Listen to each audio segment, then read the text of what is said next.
kali ayagoo isla socday intaba way la kulmeen 2023 iyo 2024 bilowgeeda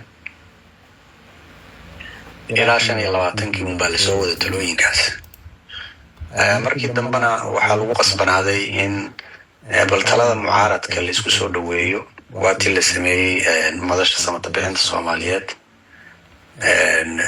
bishii May sanadkii hore.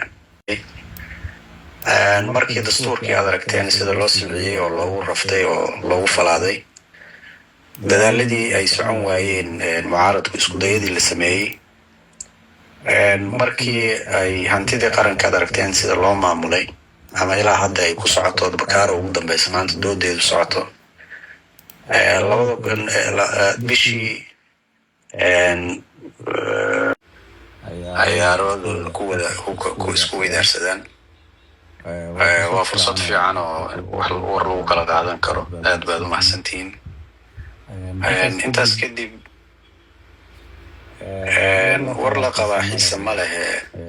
kolley dalka xaaladiisa sida ay tahay iyo 4 sano ama 3 sano lasoo dhaafay, dadka Soomaaliyeed dali baadiyana uu u dhigi doono gobol Soomaali la isugu yeeri doono, loogana tashan doono inta mandate-ka baarlamaanku uusan dhicin. 24 ku eegaya sida la socotaan 10 bisha Abriil in la qabto goboshaas.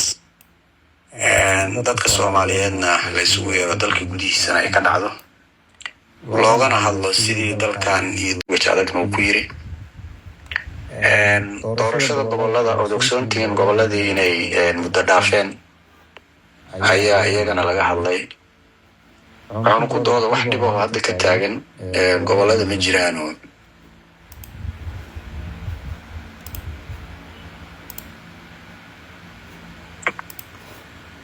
dadka iyo maamulada gobolada jooga cabasho xaggooda ka jirto ka timid ma jirto. qaarkood qof iyo cod ay diyaarsadeen.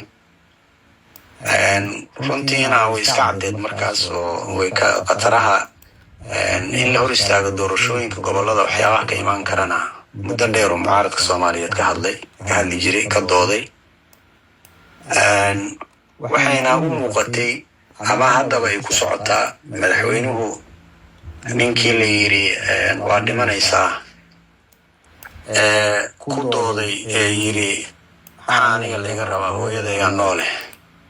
madaxweynuhu inuu gobolada madax furasho u haysto oo markii la gaaro 15 May uu yiraahdo ay u taalo xaaladda dalkan. aad ogtihiin duruufaha uu ku jiro iyo waxaa saamaynta burburka uu ku yeeshay.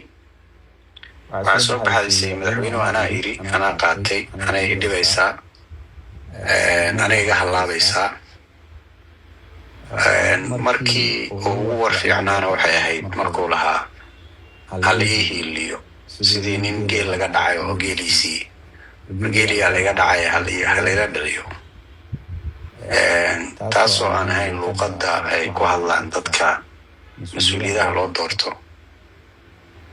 waxay muuqanaysay tilaabooyin hal dhinaca oo mar walba shaki muujinayay in ay darbi xira geyn karto nidaamkan dowladnimada. dowlad dhiskana iyo dib u heshiisiinta iyo wixii muddo laga soo shaqaynayana khatar gelin kara. waxa ay soo gaartay in marba ay ku madaxweynuhu golaha dadka ku jira ka hadli karin doorashooyinka gobolada. tii federaalka markii dooda soo gaartana madaxweynuhu wuxuu ku dooday in tan federaalka mucaaradku wixii talaa ay hayaan inay boostada kusoo diraan war u dhigma. taasoo aan muujinayn runtii niyad wanaag in markii horeba shirka lagu galay. xaaladnu meesha ay joogaanna aysan kasii fogaan. iyadoo ujeedadaas la iigsanayo ayaa goluhu gobashaas fidiyey. gobashaasna waxay ku astaysan tahay 10 bisha haddii la yiraahdo Abriil soo socota. dadka Soomaaliyeed qaybaha kala duwana bulshaduna waa ka qaybgeli doonaan dadka Soomaaliyeed siyaasadda daneeyana iyaguna way ka qaybgeli doonaan dood cid gaar ay wadato ama koox gaar ay wadatana noqon maysa waxay noqonaysaa dood Soomaaliyeed haddii la yiraahdo wixii halkaas ka soo baxo ayaan rajaynaynaa in markaa ay noqdaan ajende lagu dul shaqeeyo oo waqtigeedana kolley soo bixi doonaan markuu shirku inoo dhammaado halkaas ayay arrimahaas u joogaan waxaa sidoo kaleeto xaaladda xumo hadda aan taagannahay oo ah la xiriirta khilaafka gobollada oo ugu dambeeyo gobolka sayidka koonfur galbeed waad arkaysaan waxa ka socda iyagoo xanuun badan inugu hayaan golowna waa ka hadlay dhowr jeer xoog in wax lagu xalliyo ciidamadii qaranka in loo adeegsado xalinta siyaasado gaar ah oo la isku hayo waxyaabahaas oo dhan waxyaabana sii xanuujinaya oo walwal badanna sii gelinaya oo 10 bisha dood waana sababta maamul kasta oo doorasho isku daya madaxweynuhu u amro in la weeraro hawada laga xiro dhulka laga xiro la dhibaateeyo lagu xadgudbo shacabkiisa la dhibaateeyo la cunaqabateeyo marka waxaan marka rabaa dadka Soomaaliyeedna taas inay sidaa u fahmaan ma ahayn ujeedku doorasho in la mideeyo ma ahayn ujeedku in doorasho fiican dalka laga qabto ujeedka madaxweynuhu ma ahayn kaliya in madax furasho loo haysto maamul goboleedyada ayay ahayd iyagana waa kuwa hal u fakanaya mar hore inay ahayd runtii inay xaqiiqda abaaraan oo dastuurada lagu doortay iyaga oo maamuladoodu ay gaarka u leeyihiin inay tixgeliyaan iyo heshiisyada dadka ay la galeen waxa kale waa iska riwaayad dadku dalkan dal wuxuu ahaa burburay kala qaybsamay